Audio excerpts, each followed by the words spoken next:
대한민국의 제1야당인 미래통합당이 아직 냉전적 사고에 젖어 일본 아베 정부와 똑같은 태도를 취하고 있다는 것은 정말로 유감스럽습니다.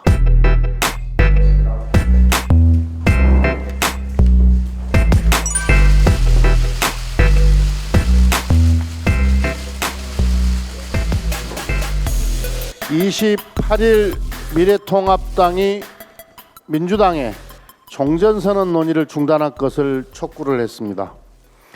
종전선언 추진이 한미동맹을 약화시키고 주한미군 철수의 구실을 만들어주는 결과를 초래할 수 있다는 게 이유입니다.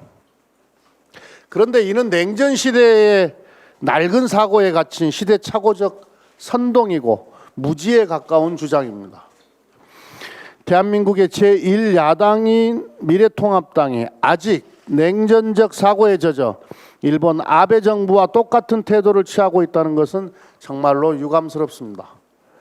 종전선언은 남북이 상호 적대관계를 종식하고 평화적 공존관계로 나아가는 한반도 평화 프로세스의 첫 출발점입니다.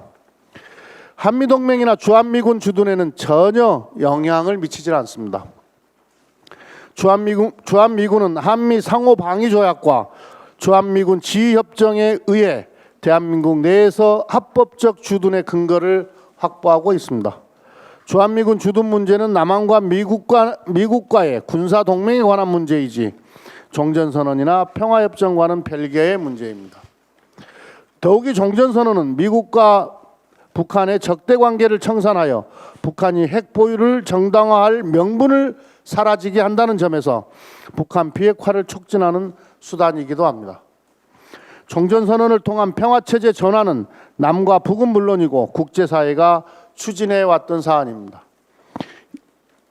2006년 부시 대통령이 한반도 종전선언을 언급한 적이 있으며 2019년 7월 미국 연방하원의 2020 회계년도 국방수권 법안에 외교를 통한 대북 문제 해결과 한국 전쟁의 공식 종식을 촉구하는 결의 조항이 추가되기도 했습니다.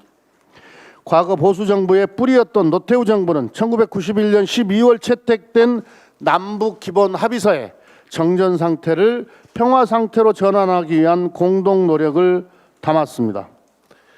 최근 남북 경색 국면에서 종전선언은 한반도 평화의 불씨를 되살릴 계기입니다.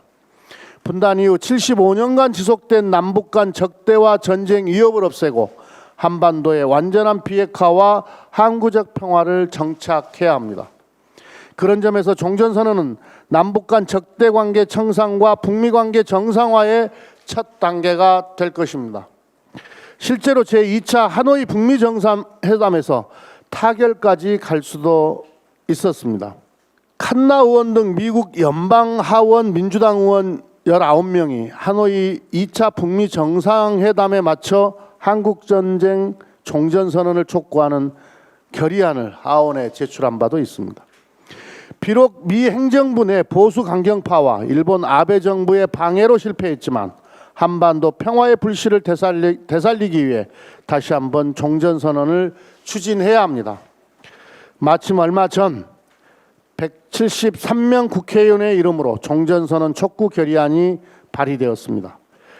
민주당은 한반도 평화 프로세스가 재가동될 수 있도록 종전선언 촉구 결의안의 국회 채택을 적극 추진하겠습니다. 그 길에 한반도의 평화와 번영, 세계를 선도하는 대한민국의 미래가 있다고 확신합니다. 이상입니다. 네, 조정식 정책위